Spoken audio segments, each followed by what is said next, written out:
चलिए स्टार्ट करते हैं contract costing. Basically contract costing है क्या?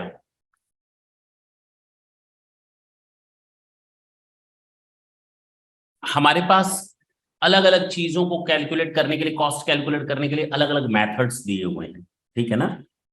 Again this is a different type of method to calculate cost. हम लोग जब कॉस्ट शीट की बात करते हैं तो वहां पर जब कॉस्ट कैलकुलेट की जाती थी तो हम कहते थे ब्रिक्स की कॉस्ट कैलकुलेट करो। तो एक ब्रिक की कॉस्ट कैलकुलेट होगी या 1000 ब्रिक की, 1000 की, 4000 की, एक ट्रक की, एक ट्रॉली की, इस तरह से यूनिट्स लेते थे। जब हम बात करते हैं पेट्रोल बेचने की, अगर उसकी कॉस्ट कैलकुलेट करनी हो तो 1 लीटर की या फिर एक बैरल की तो वहां बैरल होता है। यूनिट देखो बदल गई। जब आप दूध के लेने जाते हो तो वहां किलो में बात करते हो या लीटर में बात करते हो? देखो ना, हर चीज की यूनिट्स फिक्स्ड। हाँ है ना। डजन में होता है, ग्रूस में होता है, बैरल में होता है, टन्स में होता है, क्विंटल में होता है, पर पीस हो, पर यूनिट होता है। उसी तरह जब हम कॉन्ट्रैक्ट की बात करते हैं तो कॉन्ट्रैक्ट का मतलब एक ऐसी बिल्डिंग का ख्याल दिमाग में आता है जिस बिल्डिंग को हम बना रहे हैं। अब बिल्डिंग ऐसी नहीं होती कि हम एक साथ 100 बिल्डिंग्स बना रहे हैं। नॉर्मली देखो तो एक बिल्डिंग अलग होगी, दूसरी बिल्डिंग उससे काफी अलग होगी। हम हर एक यूनिट की बात करते हैं। अगर हम डैम बना रहे हैं तो हर एक अलग अलग डैम की बात करते हैं। ब्रिज बना रहे हैं तो अलग अलग ब्रिज की बात करते हैं। एक ब्रिज एक यूनिट ही है उसकी। बात समझ में आई? एक बिल्डिंग उसकी एक यूनिट ही है। और ये बहुत सफिशियंट टाइम लेता है कंप्लीट होने में। ऐसा नहीं है कि माउस बनाना है, पेन बनाना है, कोई चाय बनानी है, कोई कुछ बनाना है, तुरंत बना करके दे दिया। ये 6 महीना, 7 महीना, 5 महीना, साल भर, 2 साल, 3 साल का टाइम लेता है। जरूरी नहीं कि जिस साल जिस काम को स्टार्ट किया जाए उसी साल वो काम पूरा हो जाए। ये भी तो प्रॉब्लम है। तो कॉन्ट्रैक्ट कॉस्टिंग इसी का सॉल्यूशन है कि बेसिकली जब हम कोई रोड, डैम, ब्रिज, बिल्डिंग, कुछ इंफ्रास्ट्रक्चर का काम करते हैं तो वहां पर कॉन्ट्रैक्ट कॉस्टिंग यूज होता है। बात समझ में आई? अच्छा, contract costing is that form of specific order costing under which each contract is treated as cost unit. तो हर एक कॉन्ट्रैक्ट आपका एक यूनिट बनेगा, बताया ना। And cost are accumulated and ascertain separately for each contract. Each contract is treated as a separate cost unit. हाँ ठीक है, बिल्कुल ठीक है। अब हमारे दिमाग में बिल्डिंग का ख्याल आ रहा होगा, रोड का आ रहा होगा, डैम का आ रहा होगा, ब्रिजेस का आ रहा होगा, इंफ्रास्ट्रक्चर फैसिलिटीज को डेवलप करने से रिलेटेड चीजों का आ रहा होगा, हॉस्पिटल्स बनाने से रिलेटेड आ रहा होगा, होटल्स बनाने से रिलेटेड आ रहा होगा दिमाग में। ये हर एक यूनिट, ये हर एक कॉन्ट्रैक्ट सेपरेट कॉस्ट यूनिट है। ऑल कॉस्ट, ठीक है, बता दिया, अभी देखेंगे इसका। चले पक्का। अब काम कैसे होता है इसमें हम बात करेंगे कि इसमें एक कॉन्ट्रैक्टर होगा। कौन होगा?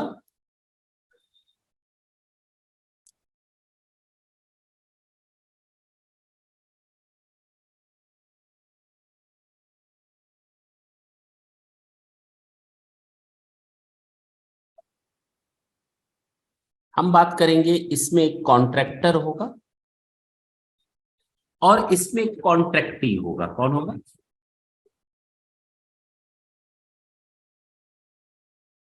कॉन्ट्रैक्टी होगा। ये दो पार्टीज होंगी। कितनी पार्टीज होंगी?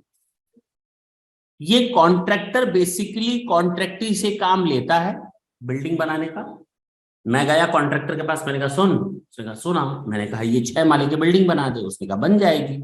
मैंने कहा कितना लेगा? उसने कहा 5 करोड़ लूंगा। मैंने कहा ठीक है, दे दूं 5 5 करोड़। हाँ, पहले एग्रीमेंट बनेगा दोनों का कि भाई ठीक है हम आपको पैसा देंगे, 5 करोड़ कॉन्ट्रैक्ट डील हो गया। This is known as contract price. This is known as contract price. ये कॉन्ट्रैक्ट प्राइस डिसाइड हो गया दोनों लोगों के बीच में। कितने रुपए? 5 करोड़ रुपए कॉन्ट्रैक्ट प्राइस डिसाइड हो गया। अच्छा, अब सामने वाला बंदा हमसे कॉन्ट्रैक्ट करवाएगा, उसमें टर्म्स एंड कंडीशन लिखी रहेंगी, क्या होंगी, धीरे धीरे आएंगी, चिंता मत करना उस चीज को। अब वो 6 माले बिल्डिंग को बनाएगा, इसको बनाने में लग जाएगा 2 साल। कितना साल लगा?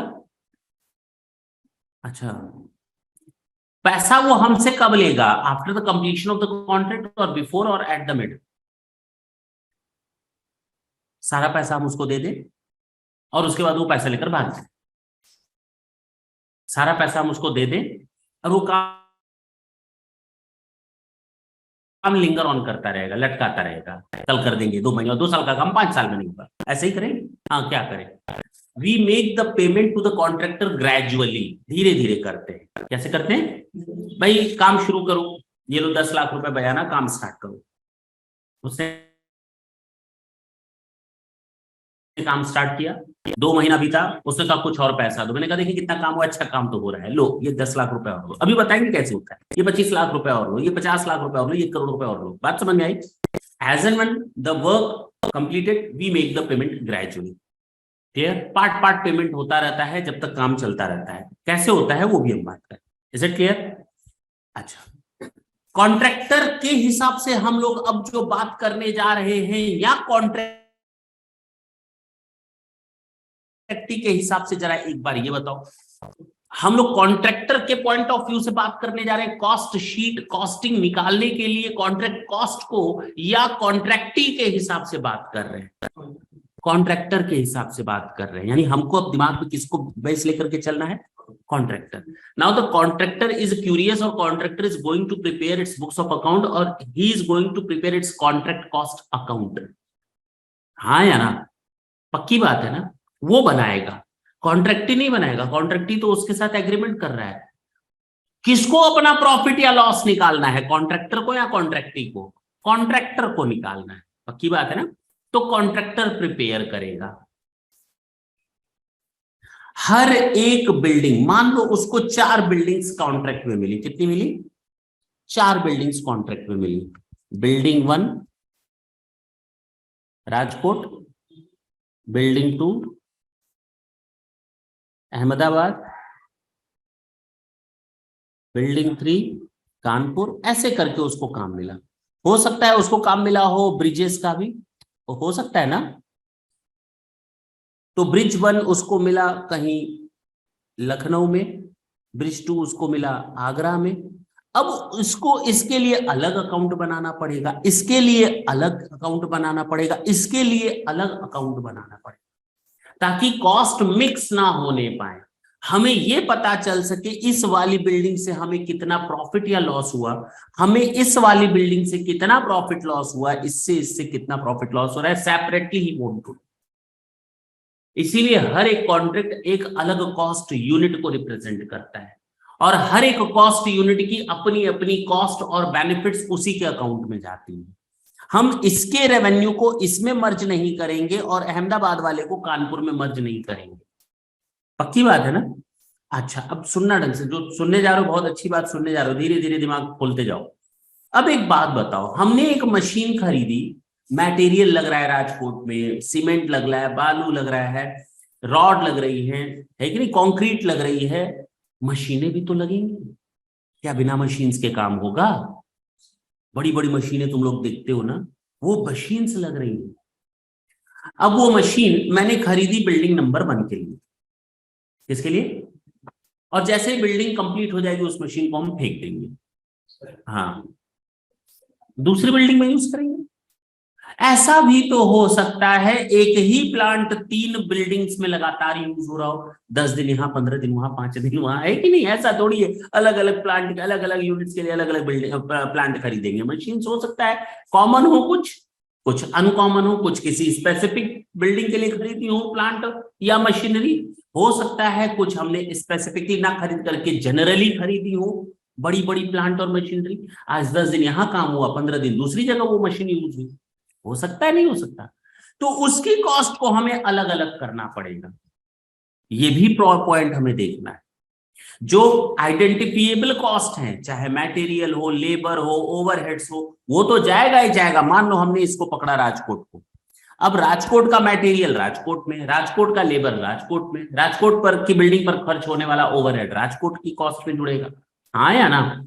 उससे आने वाला रेवेन्यू उसी में ही जाएगा। लेकिन हो सकता है कुछ मशीन्स इसी राजकोट के लिए हो, तो उनका डेप्रिसिएशन पूरा पूरा राजकोट वाली बिल्डिंग में जाएगा।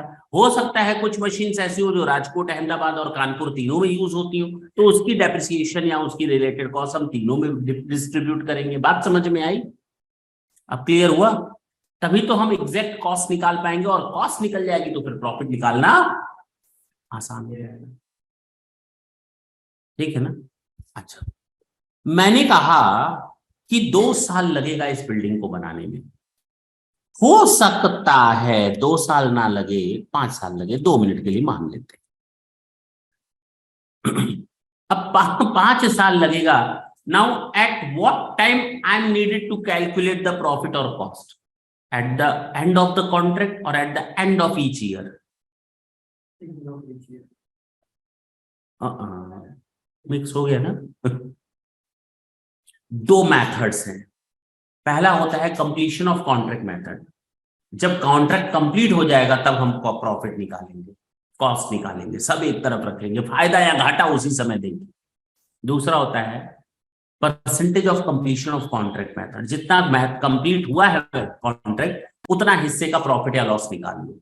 1 साल में मैंने इतना काम किया, इस 1 साल में इतना प्रॉफिट बना ऑन एन एवरेज। देखा जाएगा कैसे। बताओ which method you recommend, first और सेकंड? सेकंड। कंप्लीशन कॉन्ट्रैक्ट पर क्यों जाओगे? 4 साल बाद कैलकुलेट करोगे प्रॉफिट या लॉस? हर साल कैलकुलेट करो ना, हर साल कैलकुलेट करो। तो हम लोग बेसिकली जब कोई कॉन्ट्रैक्ट लंबा चलता है, हो सकता है कोई कॉन्ट्रैक्ट इसी साल शुरू हुआ और इसी साल खत्म हो गया, then it won't create any problem at all. Each and every cost will be directly transfer to the particular contract. हाँ या ना? It will be easier to compute your profit. But now it will get difficult when the contract will get complete in different means so many in 4 to 5 or to 6 years. तो उस समय हमें हर साल का profit या loss अलग अलग calculate करना पड़ेगा। हाँ है ना?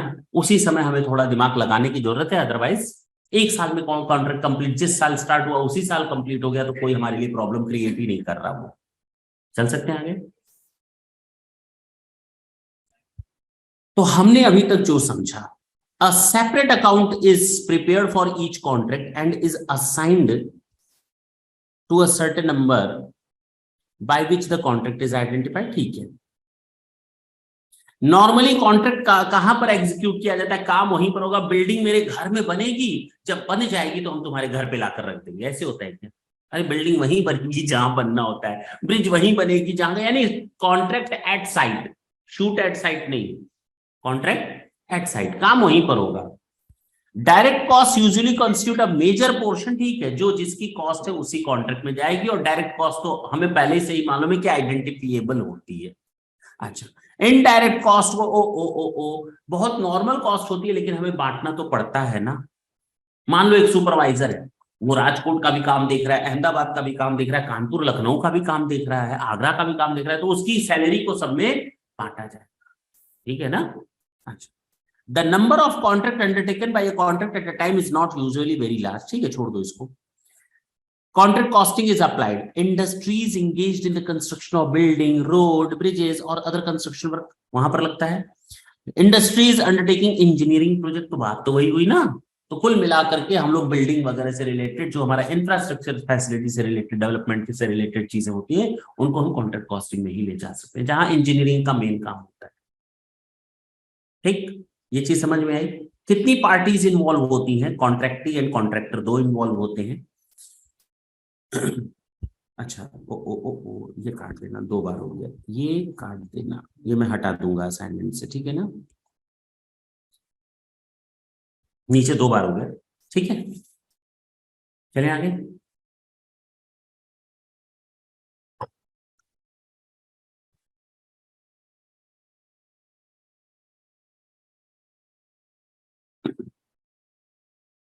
अब जो कहानी सुनने जा रहे हो 10 मिनट बिल्कुल क्लियर करके सुनना, दिमाग में सेट होनी चाहिए वो स्टोरी।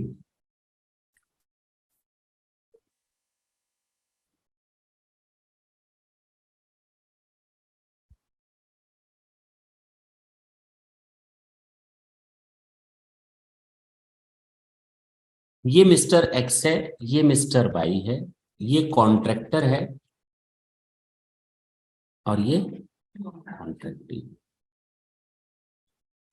बेसिकली कॉन्ट्रैक्टर जो प्रिपेयर करेगा वो कॉन्ट्रैक्ट अकाउंट प्रिपेयर करेगा। क्या प्रिपेयर करेगा? बेसिकली वो लिखेगा कॉन्ट्रैक्ट अकाउंट में बिल्डिंग नंबर 1 राजकोट, आइडेंटिफिएबल हो, पता चले हम किसका बना रहे हैं, ठीक है ना। अच्छा,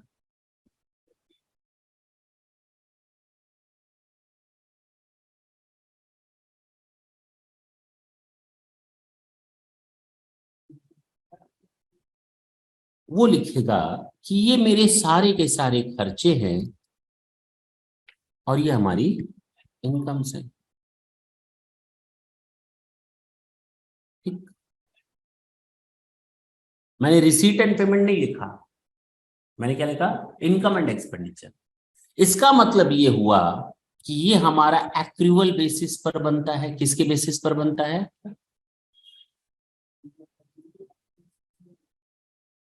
कैश बेसिस पर नहीं बन रहा। अब ये भी क्लियर हुआ। हमने ये कॉन्ट्रैक्ट लिया 10 लाख का। कितने का? तो हमें कॉन्ट्रैक्ट प्राइस मिल गया 10 लाख। 6 महीने के अंदर काम कंप्लीट हो गया। कितने महीने के अंदर? तो हमने लिखा काम कंप्लीट हो गया, 10 लाख मिल गया। इसी साल शुरू हुआ, इसी साल खत्म। और हमने देखा कि इसमें मटेरियल लगा, जो लगा हो सारे मटेरियल्स, लेबर लगा जो लगा हो, ओवरहेड्स लगे जो लगा हो। नई चीज सीखने को मिलेगी, 2 मिनट पेशेंस रखना। ये लगा 3 लाख का, ये लगा 1 लाख का, ये लगा 60,000 का। अरे, इस कॉन्ट्रैक्ट के लिए मैंने एक प्लांट भी परचेस किया था।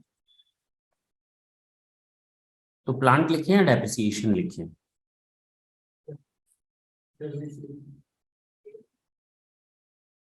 प्लांट लिखूं या डेप्रिसिएशन?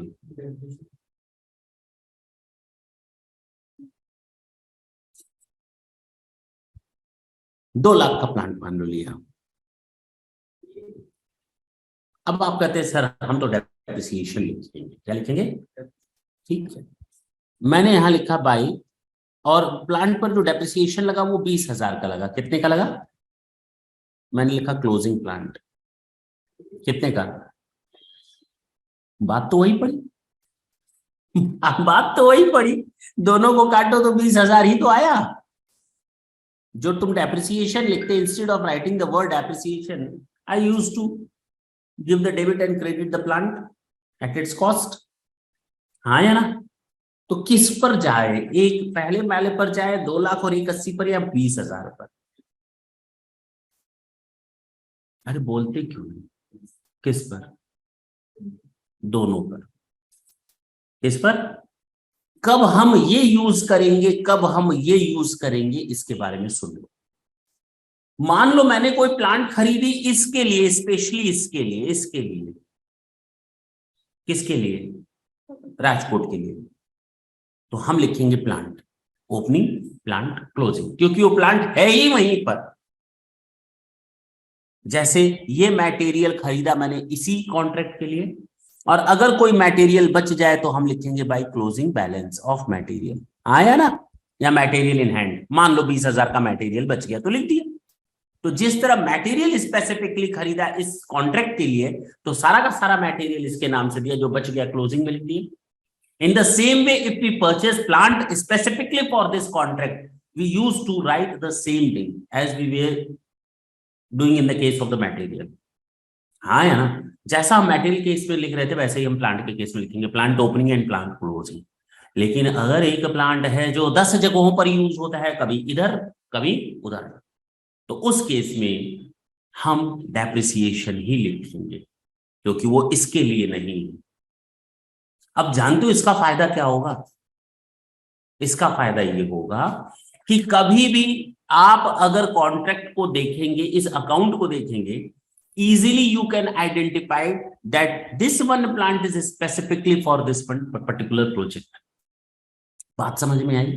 हमें आराम से पता चल जाए कि ये प्लांट मेरा इस प्रोजेक्ट पे पड़ा हुआ है, और कल अगर हमें अपना प्लांट चेक करना हो कितने हमारे पास प्लांट बचे हैं पूरे ऑल ओवर इंडिया में, वर्ल्ड वाइड या अपने किसी जगह पर, तो हम इजीली केवल कॉन्ट्रैक्ट देखेंगे, अच्छा उस फलाना राजकोट वाले पर ना ये प्लांट पड़ा होगा, पता चला प्लांट ही गायब हो गया, लेबर ने प्लांट ही गायब कर लिया, किसी ने ले प्लांट ही उड़ा दिया वहां से, और जब लिखा हुआ नहीं रहेगा तो गायब हो जाएगा, पता कैसे चलेगा?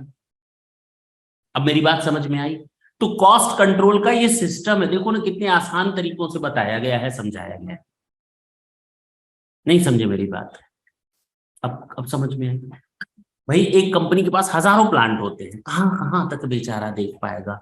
और अगर सबको एक जगह ही लिख दिया कि चलो डेप्रिसिएशन लगाते जाना भैया, तो कहाँ से देख पाओगे कौन सा प्लांट कब और कहाँ के लिए लिया गया था? हम अपने स्टॉक को तो मैच कराना चाहते हैं ना, तो बात खत्म। चले आगे, ये क्लियर हुआ? ये कुछ चीजें आगे बढ़े, अब थोड़ा और आगे बढ़े। अच्छा, तो हमने 2 मिनट के लिए इसको कट कर दिया केवल आपको समझाने के लिए। जैसे हमने प्लांट को लिखा ओपनिंग और क्लोजिंग, उसी तरह हम मटेरियल का भी तो लिखेंगे भाई, मटेरियल एट हैंड, बोलो ना। मान लेते हैं 20,000 का हो गया, हमारा प्रॉफिट या लॉस पता चल जाएगा, because this contract start in this current year and in the same year. कितने रुपए का है? 12 लाख का। और खर्चा कितना हुआ है 12 लाख में से? तो हाँ 6-60, तो 5-40 फायदा हो गया ना, बोलो ना। इसको कहाँ ले जाएंगे मालूम है? प्रॉफिट को कहाँ ले जाते हो? कॉस्टिंग पीएल में। किसमें? नया नाम आया ना, पीएल में नहीं ले जाओगे, कहाँ ले जाओगे? हम लोग कॉस्टिंग स्टडी कर रहे हैं, costing itself it's a different और सेपरेट बुक्स ऑफ अकाउंट। आप नॉर्मल अकाउंटिंग मत रखो, सेपरेट बुक्स ऑफ अकाउंट है ये। क्या है? सेपरेट बुक्स ऑफ अकाउंट है, तो हम लोग कॉस्टिंग पीएल में ट्रांसफर करेंगे। एक चैप्टर पढ़ोगे तुम लोग, उसका नाम होगा integrated and non integrated accounts. इसमें यही बताया गया, इंटीग्रेट मतलब जोड़ दो, यानी कॉस्ट प्लस अकाउंट दोनों के रिकॉर्ड एक साथ रहेंगे। नॉन इंटीग्रेट अलग अलग करो, कॉस्टिंग के रिकॉर्ड अलग रखो और अकाउंट्स के रिकॉर्ड। अब बात समझ में आई? तो हम लोग ये चैप्टर पढ़ेंगे, जानते हो इसमें पढ़ोगे क्या? तुम लोग क्या पढ़ोगे मालूम है? इसमें तुम लोग जर्नल एंट्रीज बनाना सीखोगे। अरे बाप रे बाप, क्या मैंने बोला? जर्नल एंट्री सीखोगे, इसमें तुम लोग लेजर बनाना सीखोगे। हे भगवान, ये सब सुनने से पहले हमारे दिमाग फट क्यों नहीं गए? मेरी बात समझना, इसमें तुम लोग ट्रायल बैलेंस बनाना सीखोगे भाई। किसके हिसाब से? कॉस्टिंग के हिसाब से, कॉस्टिंग रिकॉर्ड्स।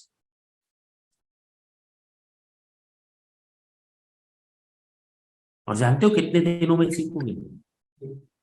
सीख तो एक ही दिन में जाओगे, प्रैक्टिस हम लोग 4 से 5 दिन तक करेंगे, ठीक है ना? आसानी से समझ में आएगा, लेकिन मजे बहुत आएंगे। जब दिमाग खराब होता है, इसी में ही खराब होता है। हम जब पढ़ते थे तो गए, दिल्ली में चोर मार्केट लगती थी किताबों की, तो टहलते हुए गए संडे को दरियागंज, तो एक बुक मिली कॉस्टिंग की। हमें सबसे ज्यादा रुलाता ये चैप्टर, समझ में नहीं आता था, इंटीग्रेटेड नॉन इंटीग्रेटेड बिल्कुल पार ही नहीं होता था, सेल्फ स्टडी थी। तो एक राइटर की बुक दिखी, नाम नहीं लूंगा, एकदम बिल्कुल प्लास्टिक में कवर्ड पैक, बिल्कुल ओपन भी नहीं हुआ था। उसका प्राइस उस समय 295 लिखा था। मैंने कहा कितने का? कहा 140। मैंने कहा नहीं, 100 रुपया दे दी ले आए। विश्वास नहीं मानोगे, उस किताब में कुछ भी अच्छा नहीं था तो यही एक चैप्टर ऐसा था जो उसने मुझे समझा दिया समझे मेरी बात? पता नहीं क्या था वही किताब, मतलब उस बुक में हमें केवल यही एक चैप्टर अच्छा लगा, पढ़े और समझ में आ गया।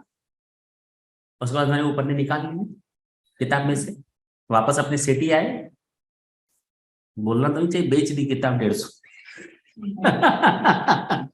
तो किताब काम की नहीं थी, लेकिन वो पेज मेरे पास रहे। बात समझ में है?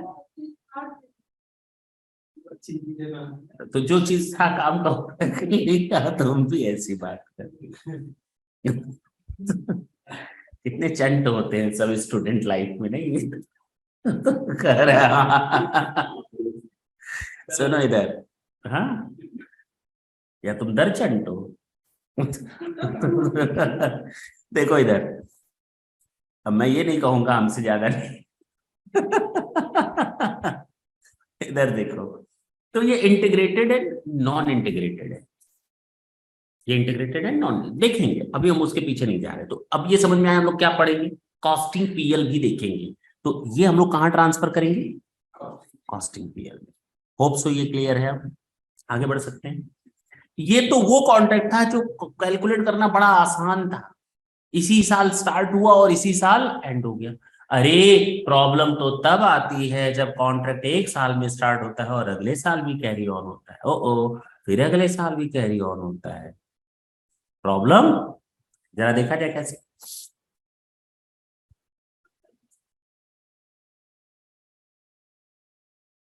ये मेरा कॉन्ट्रैक्ट था, साल भर चला, 12 महीने, अभी कंप्लीट नहीं हुआ। जब कंप्लीट नहीं हुआ तो कॉन्ट्रैक्ट प्राइस तो मिलेगा नहीं, कुछ ही हिस्सा इसका मिलेगा, नहीं कुछ ही हिस्सा मिलेगा। अच्छा, जितना हम सेल कर चुके होते हैं, मैंने क्या कहा, एक्रूअल बेसिस पर बनता है, ध्यान देना इस पर।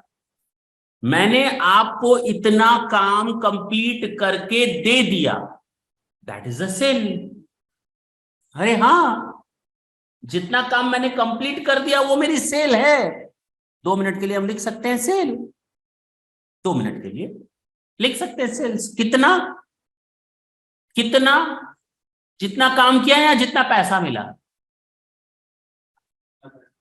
जितना। अरे एक्रूअल कंसेप्ट का मतलब होता है पैसा मिला हो या ना मिला हो।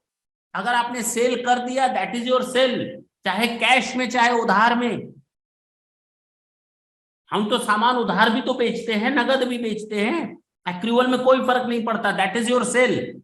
कैश मिला तो कैश में जाएगा, उधार बेचा तो डेटर्स में जाएगा, बात खत्म हो गई। क्लियर हुआ? तो हम लोग यहां पर सेल्स जो लिखते हैं वो कैश प्लस क्रेडिट दोनों लिखते हैं, जो एक्चुअल में सेल हो चुकी है। और सेल कितनी मानी जाएगी कॉन्ट्रैक्ट की, थोड़ा सा कॉमन सेंस देखो तो बिल्डिंग तो एक ही है, लेकिन जितना काम पोर्शन पूरा हो गया है उसको तो सेल मान सकते हैं। हो सकता है बिल्डिंग का 30% पूरा हो गया इस साल, 50% अगले साल, 20% थर्ड ईयर में कंप्लीट होगा, हो सकता है ना। तो इस साल मेरा कितना काम कंप्लीट हुआ, और हमने बिजनेस कितने का लिया था उससे, कितने का लिया था, 10 लाख का। चलो इस केस में हम 20 लाख कर देते हैं, ठीक है ना, 20 लाख का लिया। तो 20 लाख में 30% यानी 6 लाख का मैंने काम करके दे दिया। इसको हम लोग नाम देते हैं, सेल नहीं देते हैं, सेल तो हो नहीं रहा, इसको हम नाम देते हैं वर्क सर्टिफाइड। क्या नाम देते हैं सर, अब ये क्या बला है। जितना काम हुआ उसको हमने सेल मान लिया। कितना काम हुआ, 20 लाख का 30% कितना, तो आखिर ये सेल प्राइस ही पर तो है, ये पार्ट ऑफ सेल प्राइस है ना, सेल प्राइस का ही तो हिस्सा है ये। तो इसमें कॉस्ट भी होगा और इसमें प्रॉफिट भी होगा। अरे बोलो ना, अब समझ में आई बात। तो जितना वर्क मैंने कंप्लीट किया है I treat it as a sale, और now the sale is to be known in the case of the contract cost as a work certified. क्या कहेंगे सर, ये नाम आया क्यों, अब ये भी तो दिमाग में आ रहा होगा। What is the meaning of work certified and why we are using this type of different name, क्यों क्यों। जरा देखो, मेरा साल स्टार्ट होता है 1 अप्रैल 22 से और एंड होता है ये वाला 31 मार्च 2023। हाँ है ना, मैं कॉन्ट्रैक्टर हूं, कौन बना रहा है, मैं पहले ही बता चुका हूं कौन बना रहा है, कॉन्ट्रैक्टर बना रहा है। अब कॉन्ट्रैक्टर को साल के अंत में पैसा, मतलब कॉन्ट्रैक्टर को पैसा चाहिए या नहीं चाहिए, किससे, कॉन्ट्रैक्टी से। कॉन्ट्रैक्टी को कहेगा मैंने 30% काम पूरा कर दिया, कॉन्ट्रैक्ट कहेगा अच्छा आते हैं देखने, दिखेगा, कहेगा हमको तो 5% नहीं लग रहा। अब बोलो, अब बोलो, हाँ मतलब अब उसके ऊपर है, पूरी बिल्डिंग बन जाएगी, हमको तो आधा भी नहीं लग रहा तब बैठ जाए। हाँ तो इसका सॉल्यूशन क्या है? हम तो कहेंगे भाई 80% काम हो गया, वो कहेगा वो तो शुरू ही नहीं हुआ है। अब बताओ क्या करें, दोनों लोग अपनी अपनी बात कर रहे हैं, अब क्या करें? समझ में आ रही है ना प्रॉब्लम? तो इसके लिए 31 मार्च को खत्म होने से पहले 10 मार्च को मैं दौड़े दौड़े गया, मैं यानी कॉन्ट्रैक्टर एक्स दौड़े दौड़े गया एक वैल्यूअर के पास। किसके पास? और मैंने कहा ये जो बिल्डिंग बन रही है ना, जरा वैल्यूएशन करके दो, कितना परसेंटेज कंप्लीट हो गई। वो आएगा, खाली बैठा होगा, हम गए तो बिल्कुल खाली बैठा था। अच्छा अच्छा बिल्डिंग, तुरंत सूटकेस उठाया, ब्रीफकेस उठाया, चला आया, तुरंत नापा वापा, कह रहा है इतना परसेंटेज कंप्लीट हो गया। आधे घंटे का काम होता है, कितने घंटे का? इतनी मार खाओगे, दिनों लग जाते हैं। तो तुम लोग तो मतलब क्या कॉमन सेंस है, मतलब खाली बैठे हैं, हम जाएंगे बैठेंगे, कहेगा भाई 4 दिन बाद आना। अभी टाइम नहीं है, 2 दिन बाद आना। अच्छा डिटेल्स दे दो, हम विजिट करेंगे। सारी डिटेल मैंने दे दी, वो 3 दिन बाद आया। वो कब आया मेरी साइट पर? 13 तारीख को। कब आया? उसने सब डिटेल निकाली। क्या? अपना मेजरमेंट किया, करेगा ना? नहीं करेगा? निकालेगा ना, कैलकुलेशन करेगा ना? और उसके बाद चला गया। उसके बाद उसने मुझे 25 मार्च को कहा कि आपका 30% काम पूरा हो गया है। कब बोला उसने? हाँ। अब ये देखो ना कितनी कहानी है, नॉर्मल स्टोरी है, देखो तो समझ में आ रही है नहीं आ रही? उसने 25 मार्च को कहा कि 30% काम पूरा हो गया। इसी को हम कहते हैं वर्क सर्टिफाइड, क्योंकि एक वैल्यूअर सर्टिफाई कर रहा है इस काम को। अब सामने वाले को मैं कहूंगा देख, वैल्यूअर ने बोला है 30%, तो मना करेगा क्या? तो 30% तो सेल हो गई मेरी, हाँ या ना?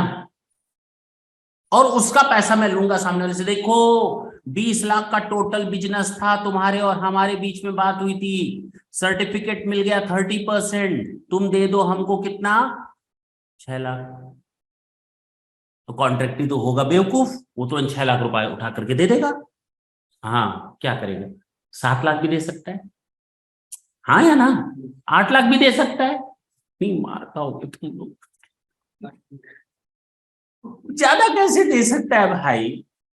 अगले दिन से वो काम कहाँ करेगा? फिर कॉन्ट्रैक्टर कहेगा मुझे दूसरा काम मिला है करोड़ों का, उसको ध्यान दो। ये फालतू तो 20 लाख का काम कौन देखेगा? पैसा जो मिलना था मिल गया, बढ़ाओ इसको। उसका फायदा उसका घाटा हो जाने, भाड़ में जाए। हाँ तो कोई कॉन्ट्रैक्ट अपने आप को फंसाएगा, पूरा पैसा दे देगा। अब मान लो उसको लॉस हो रहा हो कॉन्ट्रैक्टर को, तो आगे वो काम करेगा? बात खत्म। तो कितना देगा वो? नहीं मार पाओगे। वो कहेगा ठीक है 70% ले लो हमसे, मान लो, मान लेते, 80% ले लो, 60% ले लो, कितना ले लो? 3,60,000। वो 3,60,000 दे देगा। जो 40% वो रोकेगा उसको हम लोग कहते हैं रिटेंशन मनी। क्या नाम देते हैं? और ऐसा नहीं वो अपने मन से रोक रहा है, as per the terms and agreement between them. जैसा टर्म्स एंड कंडीशन दोनों के बीच में डिसाइड हुआ है कि रिटेंशन मनी 20% रहेगी, तो वो 20% रोकेगा। रिटेंशन मनी 30% रहेगी, तो वो 30% रोकेगा।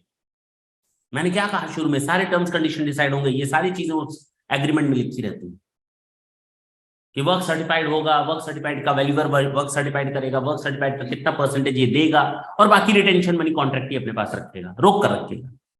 अरे अब समझ में आ रही है बात? यानी पूरा पैसा नहीं मिलता, उससे कम मिलता है नॉर्मली, बाकी उसको हम रिटेंशन मनी का नाम देते हैं। ठीक है ना? हम इसीलिए थोड़ा आराम से पढ़ा रहे हैं ताकि तुम लोग को ये नए नए वर्ड्स जो आ रहे हैं ना वो यहाँ पर सेट हो जाए। अच्छा, एक नई प्रॉब्लम आई, जानते हो क्या?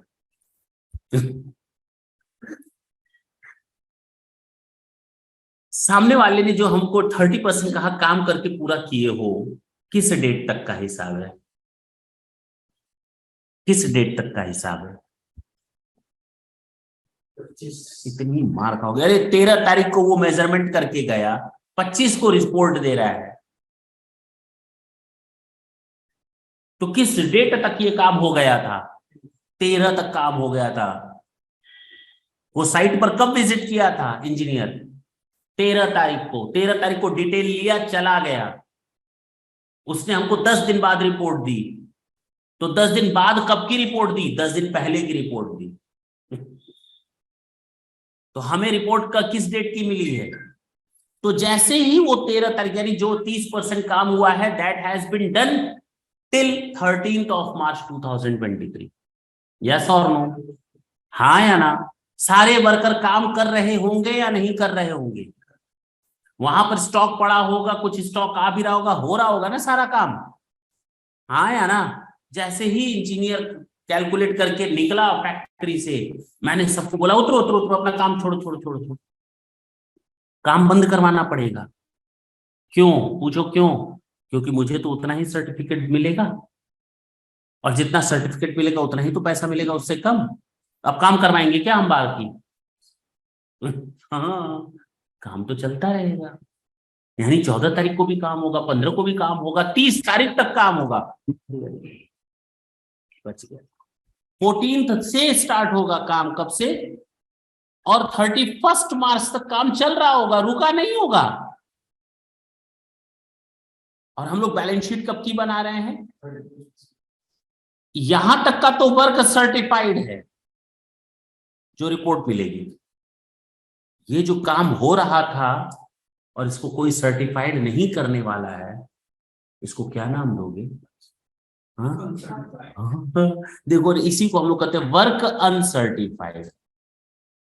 वर्क अनसर्टिफाइड का मतलब है वो चीज जो अभी बिकी नहीं है, या सामने वाला मानेगा ही नहीं बिका हुआ। इसका मतलब वो स्टॉक है, बन करके तो रेडी है ना। मुझे मालूम है कि मैंने उस पर पैसा लगा दिया इन 17 दिनों में, मुझे मालूम है उस पर मेरा मटेरियल, लेबर, ओवरहेड, डेप्रिसिएशन सब गया, लेकिन उसका सर्टिफिकेट मुझे नहीं मिलेगा। और जब नहीं मिलेगा, इसका मतलब काम तो होकर तैयार है। हाँ या ना? इसका मतलब ये क्लोजिंग स्टॉक है। क्या है? और स्टॉक को हमेशा किस पर रिकॉर्ड किया जाता है? जबकि ये मेरा सेल हो गया, और सेल को किस पर रिकॉर्ड किया जाता है? सर्टिफाइड को सेल प्राइस। अभी बताया थोड़ी देर पहले, कॉस्ट प्लस प्रॉफिट दोनों शामिल होता है, बताया ना ये। तो वर्क सर्टिफाइड में कॉस्ट प्लस प्रॉफिट दोनों शामिल है, कॉस्ट प्लस। जबकि कुछ काम ऐसा है जो सर्टिफाइड नहीं हो पाया, किस डेट से? 14 मार्च से। कब तक का? 31 मार्च तक का। उसको हम क्या नाम देंगे? वो हम अपने लिए लिख रहे हैं। I know very well that this would be treated as a stock, and stock would be treated as stock to be recorded at cost. हाँ है ना? स्टॉक को हम लोग किस पर रिकॉर्ड करते हैं? कॉस्ट पर रिकॉर्ड करते हैं। तो हम लोग इसको कॉस्ट पर लिखेंगे, इसमें प्रॉफिट का फैक्टर शामिल नहीं होगा। चलो, ये चीज समझ में आई? यानी हमने इतने रुपए का माल सेल किया, एक तरह से ये मेरा एक तरह से स्टॉक पड़ा हुआ है जो काम हुआ लेकिन उसका सर्टिफाइड नहीं हुआ। ये क्लोजिंग प्लान पड़ा हुआ है, इतना मटेरियल पड़ा हुआ है, ये सब हमारे लग चुके हैं। बाकी जो बचा हुआ हमारा प्रॉफिट होगा। बता सकते हो प्रॉफिट कितना आएगा? जो भी आएगा, जो भी आएगा। अब तो कोई दिक्कत नहीं है ना? हाँ या ना? बोलो, सुनना मेरी बात। नेक्स्ट टाइम, अब ये काम अभी आधा खत्म हुआ है। क्या हुआ है? आधा। अगले साल कंटिन्यू करना है? नहीं करना है? करना है। तो 1 तारीख को फिर से तुम नया कॉन्ट्रैक्ट बनाओगे। इधर देखो,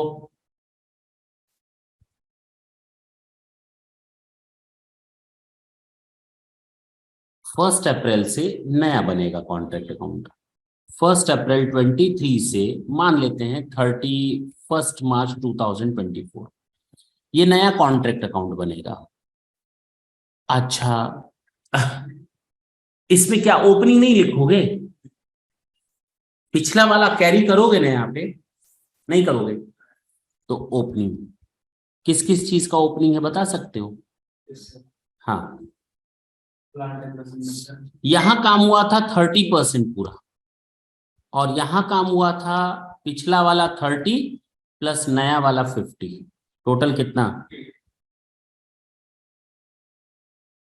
तो ये वाला जो बनाओगे नया वाला कॉन्ट्रैक्ट अकाउंट, ये 50% का बनाओगे या 80% का बनाओगे? देखो ना कितनी कंफ्यूजन है कि इतनी छोटी चीज है। रट्टा मारने के लिए हम इसको बताना होता ना, क्वेश्चन करवा देते, अच्छा अच्छा बस सर ऐसे ही है, लेकिन कंसेप्ट नहीं समझ में आता।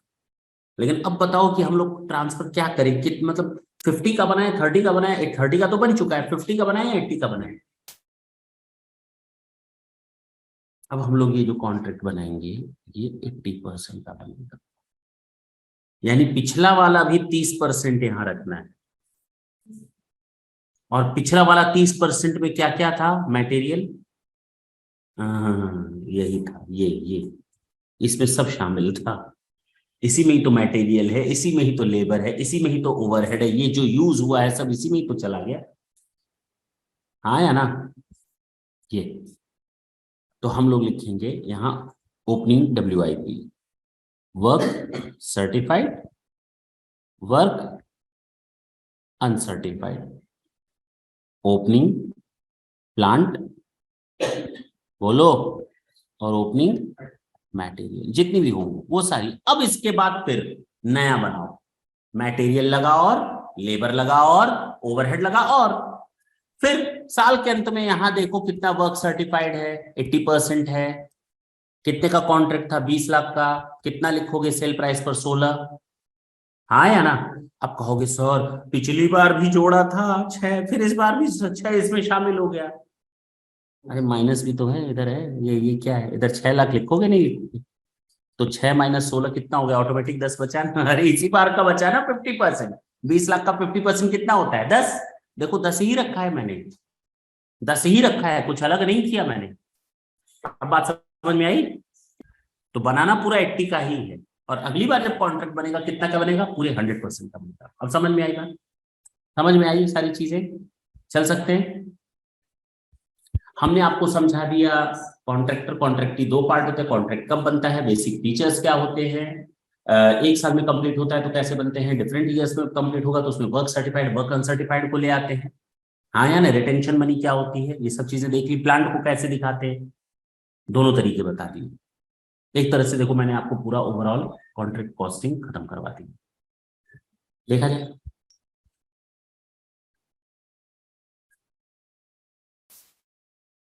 ये सब बता दिया, work uncertified, work in progress, work certified और वर्क अनसर्टिफाइड को क्यूमुलेटिवली हम लोग वर्क इन प्रोग्रेस का नाम देते हैं।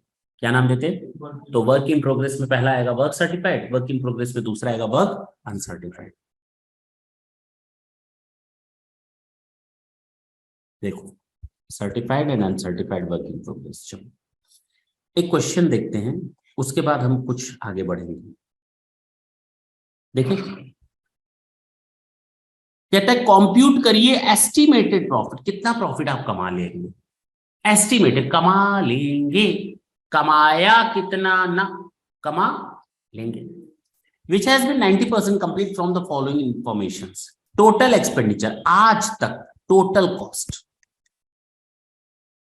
ये एक्चुअल में लग चुकी है कितनी, 22,50,000 ये लग चुकी है।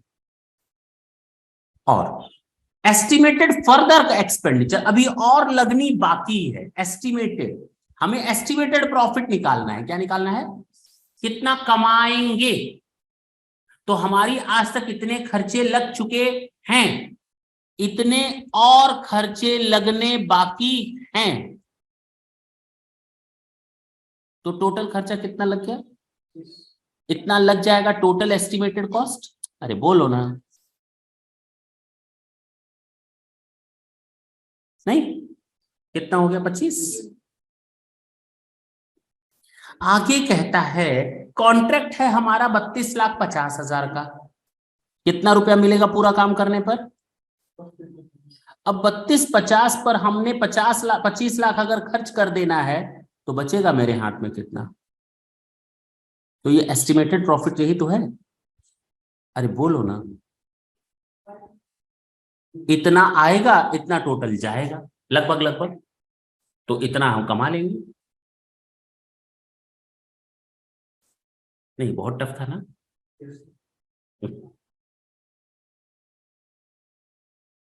नहीं समझ में एक बार, इसका कोई यूज नहीं है, वर्क सर्टिफाइड अनसर्टिफाइड का कैश रिसिप्ट का कोई यूज ही नहीं है। हमसे पूछा है कितना कमा लोगे, तो भाई आज तक मेरा 100 रुपया लगा है, 20 रुपया और लगेगा, तो टोटल कितना लग जाएगा 120, और मुझे मिलेगा टोटल 150 मिलेगा, तो वह कमाएंगे कितना 30, वही तो करना था।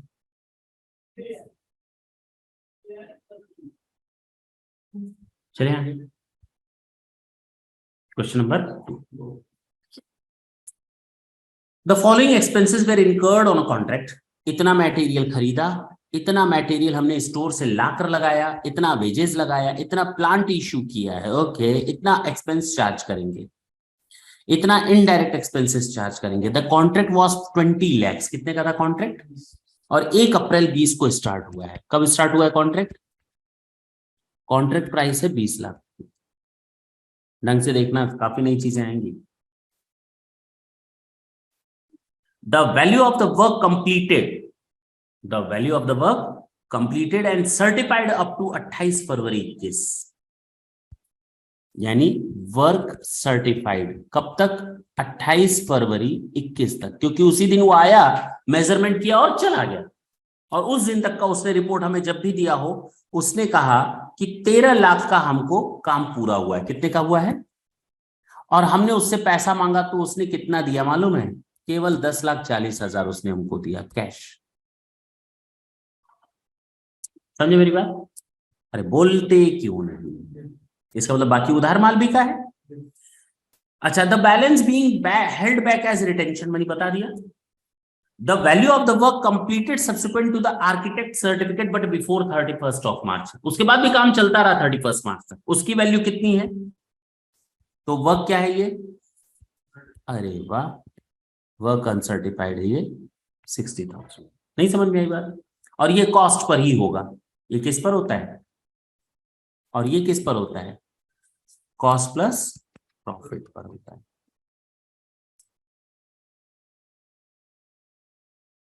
क्लोजिंग मटेरियल है 40,000 का,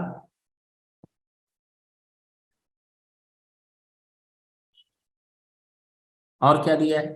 क्लोजिंग प्लांट है 30,000 का।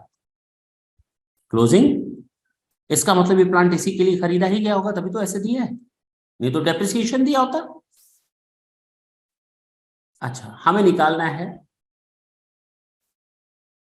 Certified uncertified notional profit. ठीक है, बहुत आसान है, बाकी तो निकाल ही चुके हैं, नोशनल प्रॉफिट निकाल लेते हैं।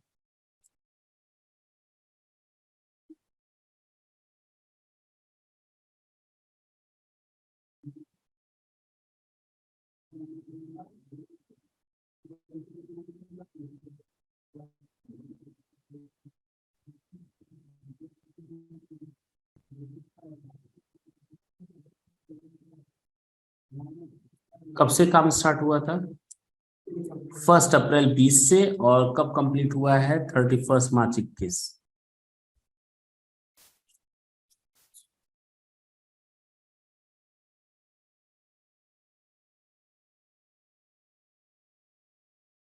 क्या क्या लग गया है जरा देखो। मटेरियल कितने का परचेस है? 6 लाख, बोलो ना।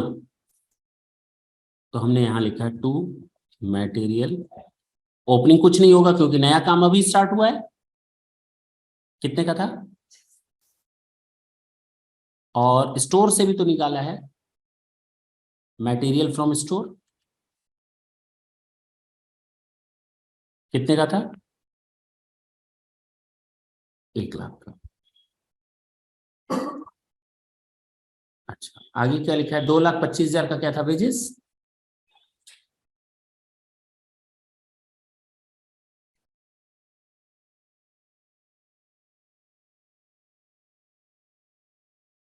प्लांट इश्यूड, तो हमारे पास प्लांट यहाँ कितने का आया? प्लांट 75,000 का।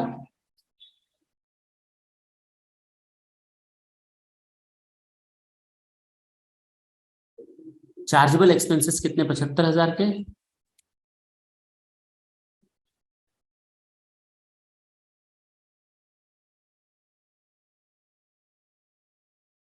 और एक और खर्चा दिया था इनडायरेक्ट एक्सपेंसेस, वो भी 25,000 की।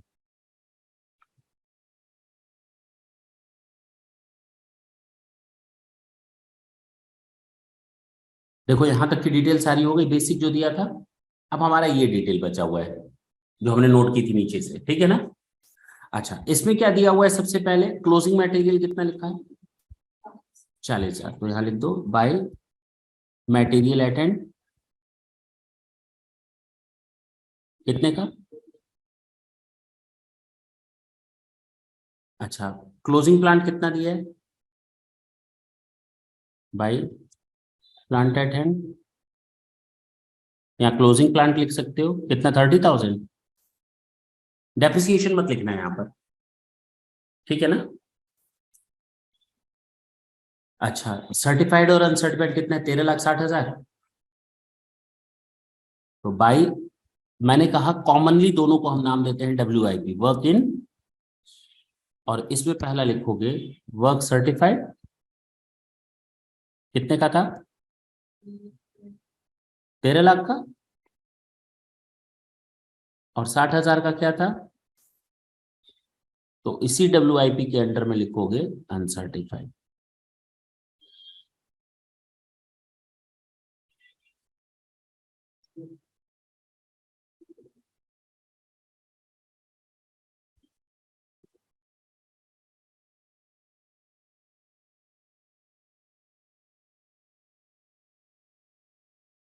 हो गया, सारी इंफॉर्मेशन हमने रखी, कुछ भी नहीं बचा। कैश मिला है तो उससे अभी यहां पर कोई लेना देना नहीं, वो बैलेंस शीट में लेना देना है। हमने यहाँ उधार माल भी लिख दिया और कैश वाला भी लिख दिया सेल में, ठीक। कितना आया यहाँ का टोटल? 14,30,000।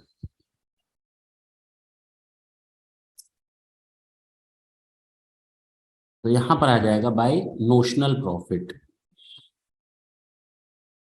जिसको हम लोग कॉस्टिंग PL में transfer, this is not your actual profit, but on an average you are just going to earn it. आया ना? इसको हम कहाँ ट्रांसफर करेंगे? कितना है बता सकते हो? 1.5 लाख, 2 लाख, 4 लाख, 5, 6, 11 लाख, 3,30,000। देखिए कितना आ रहा है इसमें। समझ में आई बात? बहुत टफ था ना? बहुत टफ चैप्टर है ना? अरे कुछ नहीं है, फालतू बात करते, नोट कर। प्रॉफिट 3,30,000 हो गया इस एक साल का।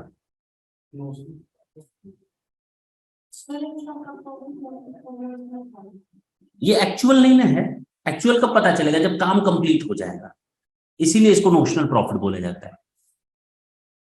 ठीक है ना?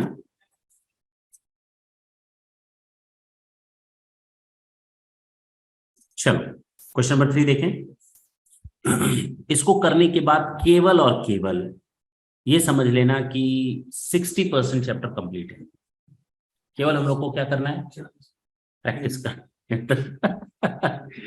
वर्क सर्टिफाइड हो जाएगा। अच्छा 60%, ठीक है ना? और नेक्स्ट सेशन अगर कंप्लीट हो गया, अच्छे खासे 2 से 3 क्वेश्चन चलेंगे। जो क्वेश्चन नंबर 4 होगा वो नेक्स्ट सेशन में ही हम करवाएंगे। अगर ये कर लिया तो समझ लो लगभग लगभग आपका चैप्टर डन है। केवल practice practice practice, nothing else. इसको आज इसलिए नहीं कराएंगे क्योंकि तुम लोग हो जाओगे कंफ्यूज। क्या हो जाओगे? कंफ्यूज हो जाओगे, ठीक। तो क्वेश्चन नंबर 3 देखें, बहुत इंपॉर्टेंट है। इसके आगे जितनी बार लिखना चाहो उतनी बार लिख लो।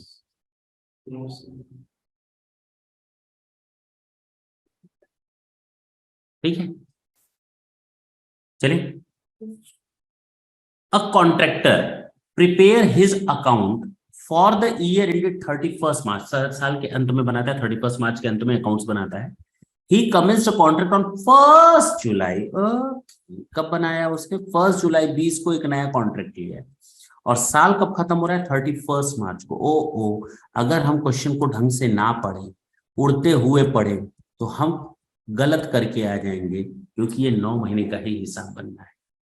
कितने महीने का दिख रहा है ना?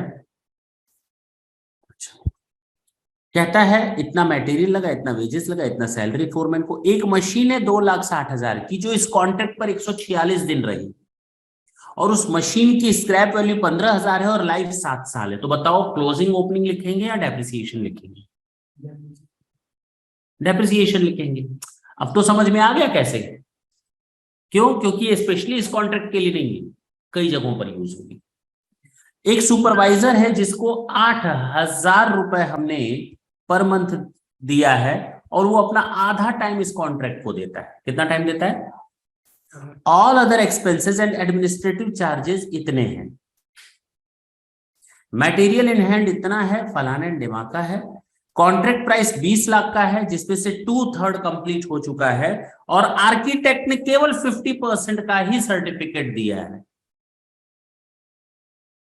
मेरे हिसाब से काम कितना पूरा है और सर्टिफिकेट कितना मिला है, तो बाकी जो बचा वो क्या कहलाएगा?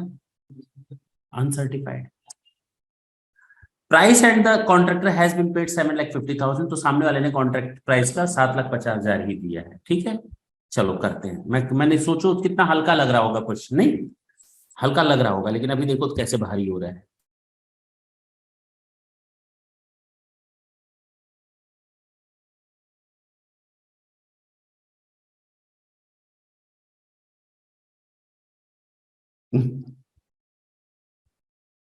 मन तो कर रहा है कुछ बोले लेकिन अच्छा नहीं लगेगा, इसीलिए चुप। मेरे होंठ बंधे हुए हैं इस समय इस चीज को लेकर बोलने। कह रही है नहीं सर। देखिए इधर,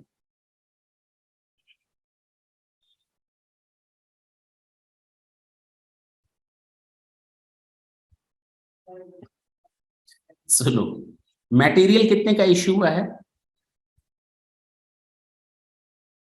नया कॉन्ट्रैक्ट है, ओपनिंग नहीं रहेगा।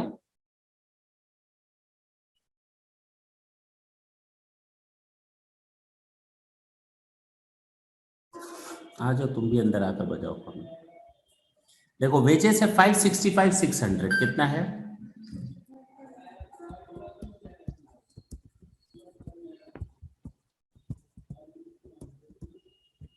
हो गया। सैलरी टू फोरमैन कितना है? 81,300।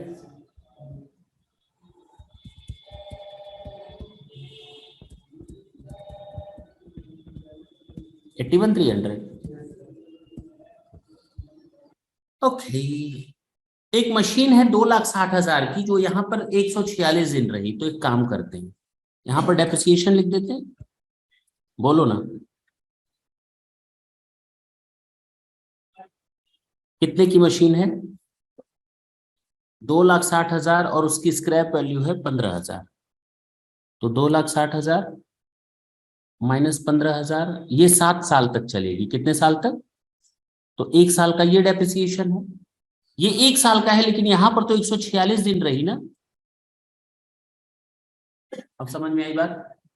नहीं भाई, मशीन की कीमत कितनी थी, स्क्रैप वैल्यू कितनी है, और डिवाइडेड बाय इयर्स लाइफ, यानी 1 साल का डेप्रिसिएशन इतना है, 365 दिन का। कितने दिन का? तो हमें तो 146 दिन का ही निकालना है इस प्रोजेक्ट पर। बताओ कितना?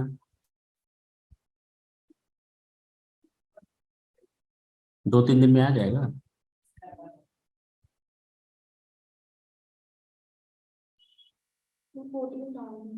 एग्जैक्ट 14,000। चलो,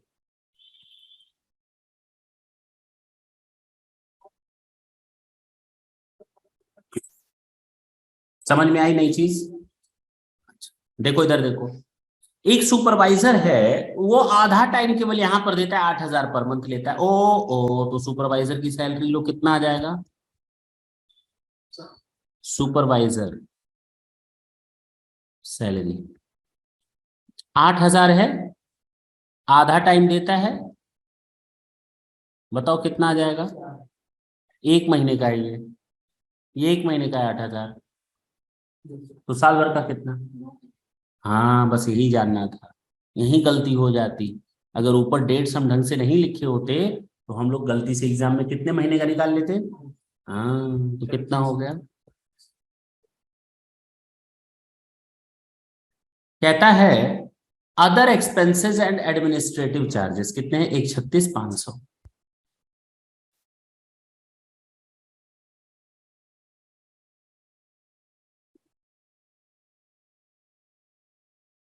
मटेरियल क्लोजिंग है 35,400।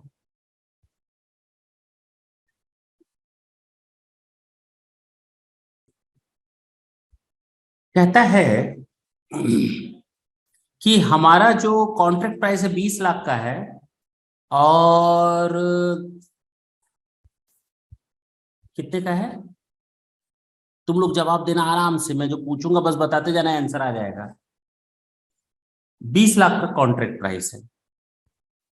वो गला साफ कर रही है तुमको बताने के लिए। देखो कॉन्ट्रैक्ट प्राइस है कितने का, 20 लाख का। अच्छा ठीक है, 2/3 काम मेरे हिसाब से पूरा हुआ है। मेरे हिसाब से कितना काम पूरा हुआ है मेरे हिसाब से, जबकि कॉन्ट्रैक्टर सर्टिफाइड कितना हुआ है, केवल 50%, यानी आधा आधा, यानी कितना, 10 लाख। और जब सर्टिफाइड होता है तो वो सेल मान लिया जाता है, वो कॉस्ट प्लस प्रॉफिट पर ही रिकॉर्ड होता है, कोई दिक्कत नहीं है। चलो ये समझ में आया। अच्छा ये बचा अनसर्टिफाइड, कितना हिस्सा,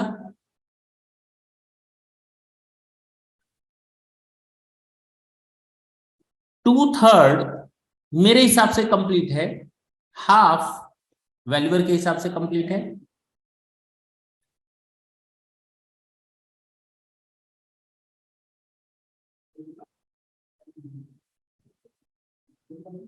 वन थर्ड मत कर देना ये गलती, 1/6। पूछो कैसे आया। इसको हम कहते हैं 66.67, कर सकते हैं नहीं कर सकते। इसको हम लोग 50% बोल दिए तो बचा कितना, और 16% को ईयर पूरे 100 पर निकालोगे तो ये अगर तुम ऐसे कैलकुलेट करोगे डिवाइडेड बाई 100 तो 1/6 आएगा लगभग अप्रोक्स। ये हम पहले ही कैलकुलेट कर लिए थे, ठीक है ना। कितना आएगा, 1/6। ठीक, तो 1/6 अनसर्टिफाइड है, कितना रुपया। अब इसको लिखना है किस पर, कॉस्ट पर। अरे बोलो ना,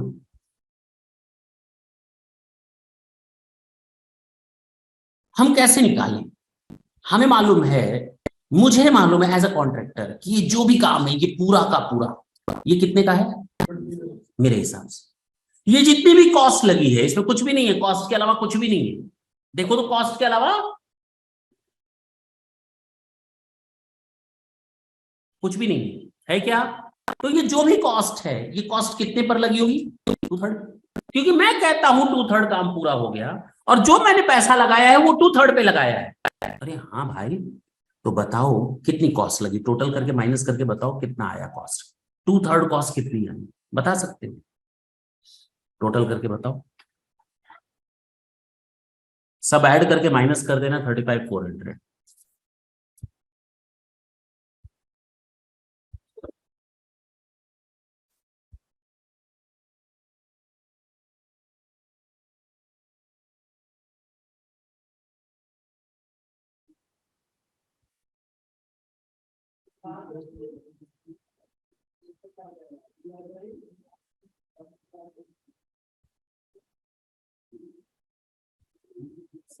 $10,49,000 कितना आया, और ये है 10,49,000 कितने के बराबर, 2/3। 1/6 नहीं निकाल सकते हो, कॉस्ट ऑफ वर्क अनसर्टिफाइड यानी 1/6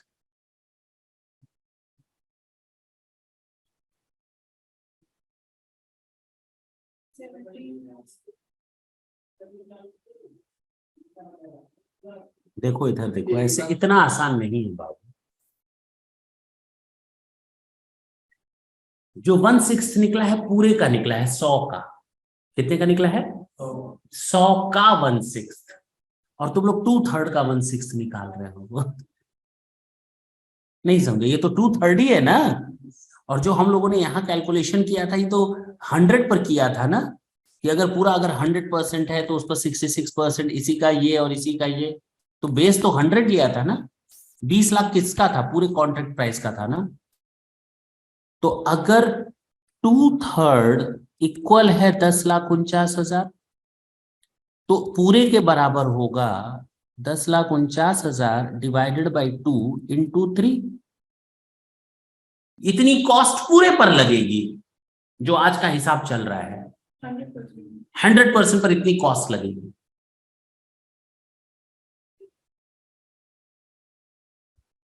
ये बोल सकते हो ना, ये कॉस्ट जो है 2/3 पर है, यानी 66.67% पर है।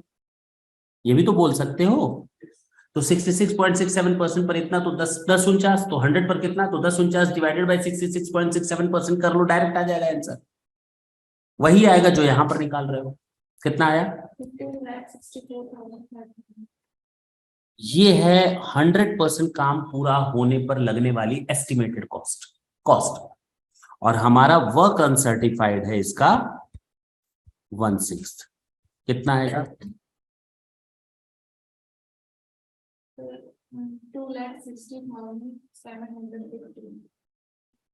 2,60,000।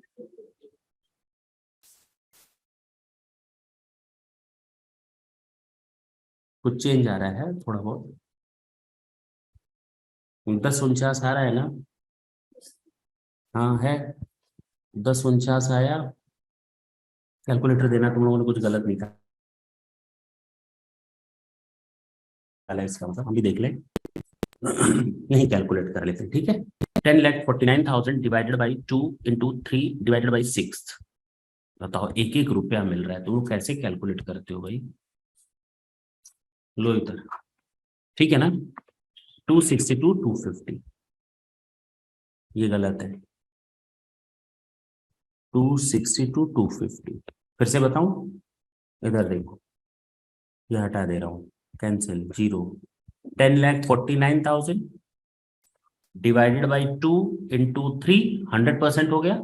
इसका डिवाइडेड बाई 1/6, बस। ठीक।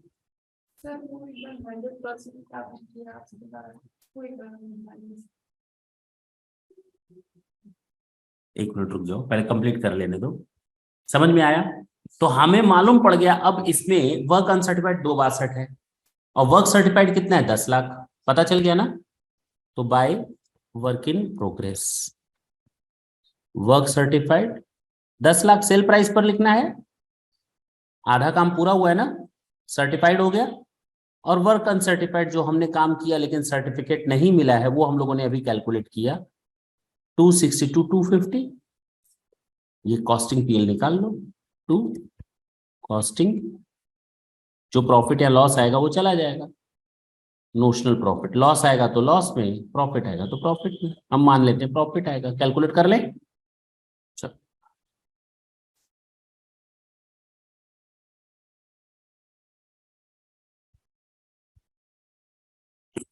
चलो कितना है? 10,49,000 आया था, माइनस 12,62,250, 213,250, डायरेक्ट आ गया। बोलो ना, दिस इज योर आंसर।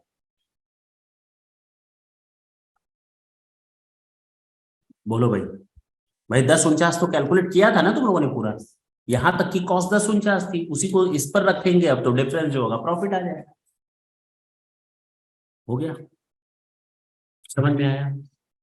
उम्मीद तो कर रहे हैं समझ में आया।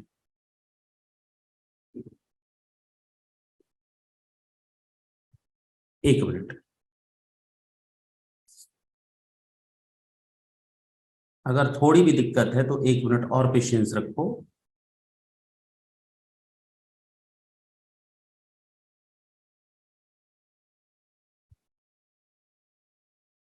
हम इसी को उस तरह से कर रहे हैं जिस तरह से बुक नहीं किए हुए हैं, ठीक है ना।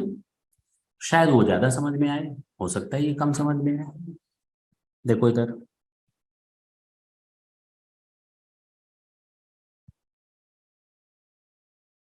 ये तुम लोगों ने जो कुछ भी कॉस्ट निकाली थी 10,49,000, वो किसकी निकाली थी? 2/3 कॉस्ट निकाली थी ना। हम कुछ नहीं कर रहे हैं, हम हम यहां लिख दे रहे हैं बाई कॉस्ट ऑफ 2/3 कितना 10 लाख। इसको हमने कर दिया पैक। कोई दिक्कत है क्या? नहीं है ना। 2/3 की कॉस्ट मेरे हिसाब से आई ना। मैं तो खुद कह रहा हूं 2/3 और जितना भी खर्चा लगा है 2/3 पर। तो एक काम करो ओपनिंग बैलेंस ले आओ। 2 कॉस्ट ऑफ 2/3 10,49,000 बाय WIP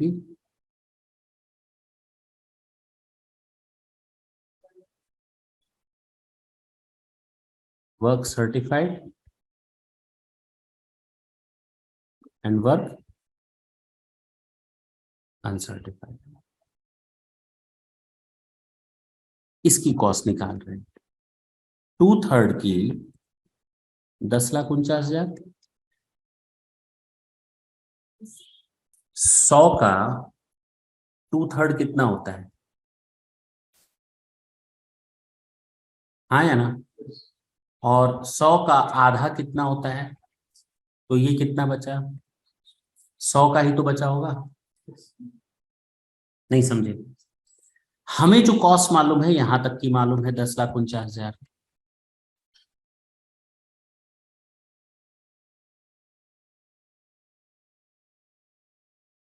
अरे बोलो ना। तो एक काम करो, देखो इधर देखो, इधर देखना। 10,49,000 कहाँ? 10,49,000 किसके बराबर है? 66.67 के। तो डिवाइडेड बाई 66.666667 इनटू कितना ले आना है, अलग करना है, इनटू 16.666667। आ गया? अरे ये तो आ गया, ये तो और आसान है। नहीं समझे मेरी बात भाई? 1049 किसके बराबर है?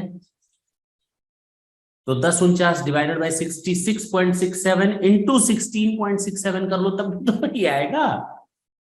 तो यहां लिख दिया हमने 2/250।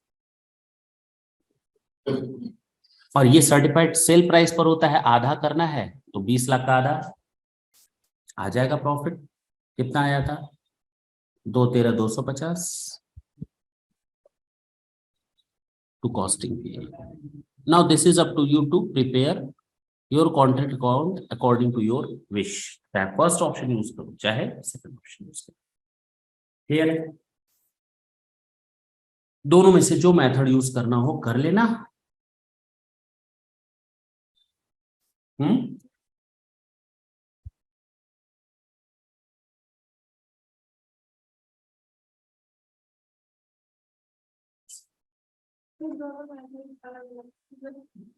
ये लो।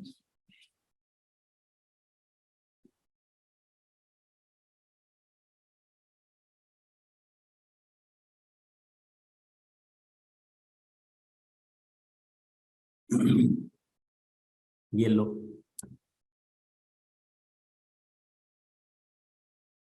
और आज की क्लास यहीं पर डन डना डन।